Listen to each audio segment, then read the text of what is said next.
اچھا، recording start ہو چکی ہے تو شروع کرتے ہیں. بسم اللہ الرحمن الرحیم. اللہ تعالیٰ continues to explain the blessings of جنہ فار آرڈینری مسلمس. وہ جو دوسری کیٹیگری کے لوگ ہیں جنہوں نے کچھ غلطیاں کر لی ہے اور سزا کاٹ کے جنت میں جائیں گے، ان کو بھی دو الگ الگ گارڈنز ملیں گے، لیکن اس دو گارڈنز میں اور پہلے والے لوگوں کے گارڈنز میں جو فرق ہوگا اس کے بارے میں اللہ تعالیٰ نے کل کچھ بتایا تھا، آج اسی کو اور ایکسپلین کر رہے ہیں. آج بھی الحمدللہ ورڈز کم ہیں، آپ لوگ آسانی سے یاد کر سکتے ہیں. ایک ورڈ آیا ہے نزاختان، سننے میں کافی مشکل ہے لیکن اس کا مطلب اتنا مشکل نہیں ہے. نزاختان کا مطلب ہے اوور فلوئنگ. جب موٹر آن کرتے ہیں آپ ٹنکی بھرنے کے لیے اور ٹنکی بھر کر پانی اوور فلو ہونے لگتا ہے تو وہ جو کیفیت ہوتی ہے اس کو کہتے ہیں نزاختن، یعنی حد سے زیادہ ابلتا ہوا جب پانی ابلنے کی شکل اختیار کر لے اور اوور فلو ہونے لگے اس کو کہتے ہیں نزاختان. تو نزاختان کا یہی مطلب ہے. اور دوسرا ورڈ ہے نخلن، نخلن کا معنی کھجور. تیسرا ورڈ ہے رمان، رمان کا مطلب ہے انار. انار جو ہم کھاتے ہیں نا اسی کو رمان کہتے ہیں. اگرچہ جنت کے انار کا ٹائپ الگ ہوگا، ٹیسٹ الگ ہوگا، لیکن اللہ تعالیٰ نے اس کو ایسے ذکر کیا ہے تاکہ ہمارے سمجھ میں آ جائے. نام بس ایک ہوگا، چیزیں الگ ہوگی.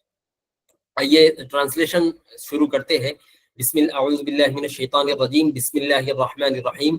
فبأي آلاء ربكما تكذبان، تو تم اپنے رب کی کون کون سی نعمتوں کو جھٹلاؤ گے. فیہما عینان نضاختان، یہ جو دو گارڈنز ہیں جو دوسری کیٹیگری کے لوگوں کے لیے ہے، ان میں جو چشمے ہوں گے اور ان میں جو نہریں ہوں گے وہ اوور فلو ہو رہے ہوں گے، یعنی تیزی کے ساتھ ان کا پانی بہہ رہا ہوگا اور حد سے زیادہ ابلنے کی شکل میں پانی بہہ رہا ہوگا. پہلے والے جو دو گارڈنز تھے اس میں کیفیت کیسی تھی کہ اس میں پانی بہہ رہا تھا ایک نہر میں اور ایک نہر میں شراب بہہ رہی تھی، لیکن اس میں یہ کیفیت نہیں تھی کہ پانی ابل کر بہے، بلکہ پانی ایک اپنی سودنگ رفتار کے ساتھ اور ایک پیسفل رفتار کے ساتھ بہہ رہا تھا. تو وہ زیادہ پسندیدہ ہے، اور ابل کر پانی بہنے سے زیادہ پسند آتا ہے لوگوں کو جھرنے کا پانی کہ ایک درمیانی رفتار کے ساتھ بہہ کر جائے تاکہ ہم پانی میں پیر رکھ سکے، پانی میں جا کے چل سکے اور ہمارا باقی جسم تر نہ ہو، بھیگ نہ جائے. کیونکہ جب پانی زیادہ تیزی کے ساتھ آتا ہے تو جھرنے کے پانی میں ہم جب پیر رکھتے ہیں تو پانی کے چھینٹوں کی وجہ سے ٹراؤزر، شرٹ وغیرہ سب بھیگ جاتے ہیں.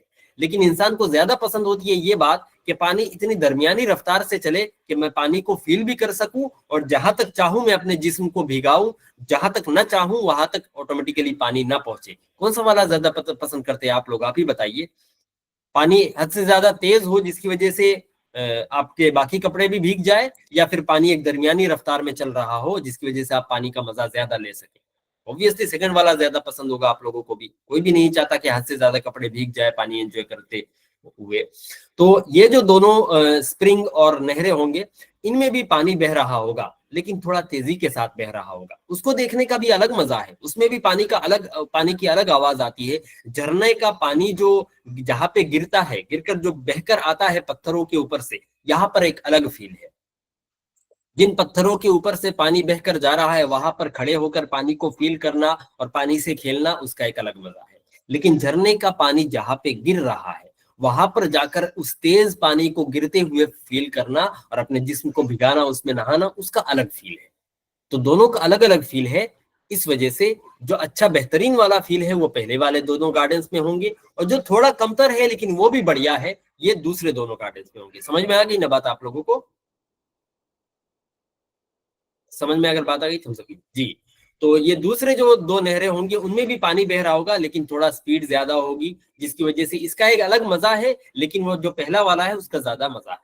اور پھر اللہ تعالیٰ کہہ رہے ہیں فَبِأَيِّ آلَاءِ رَبِّكُمَا تُكَذِّبَانِ، تم اپنے رب کی کون کون سی نعمتوں کو جھٹلاؤ گے. ہر نعمت کا ذکر کرنے کے بعد ایک بار اللہ تعالیٰ فَبِأَيِّ آلَاءِ رَبِّكُمَا تُكَذِّبَانِ کہتے ہیں، اور اس فَبِأَيِّ آلَاءِ رَبِّكُمَا تُكَذِّبَانِ کا کنیکشن اسی نعمت کے ساتھ ہوتا ہے جو ابھی اللہ تعالیٰ نے بیان کیا ہوا ہے. جیسا کہ پہلے والے فَبِأَيِّ آلَاء کا جو کنیکشن ہے وہ پچھلے کل جو گرین گارڈنز بتایا تھا اس کے ساتھ کنیکٹڈ ہے، اس نعمت کے بارے میں اللہ تعالیٰ بتا رہے تھے. آج کے جو فَبِأَيِّ آلَاءِ رَبِّكُمَا تُكَذِّبَانِ ہے وہ یہ دونوں نہروں کے بارے میں. تو ہر فَبِأَيِّ آلَاءِ رَبِّكُمَا تُكَذِّبَانِ کا کنیکشن الگ الگ بلیسنگ کے ساتھ ہے. لاسٹ آیا تھے فِيهِمَا فَاكِهَةٌ وَنَخْلٌ وَرُمَّانٌ. فاکہتن جو اللہ تعالیٰ نے کہا، اس آیت کا ترجمہ یوں ہوگا فیہما، ان دونوں گارڈنز میں، فاکہتن طرح طرح کے پھل ہوں گے، ونخل کھجور بھی ہوں گے، ورمان اور انار بھی ہوں گے.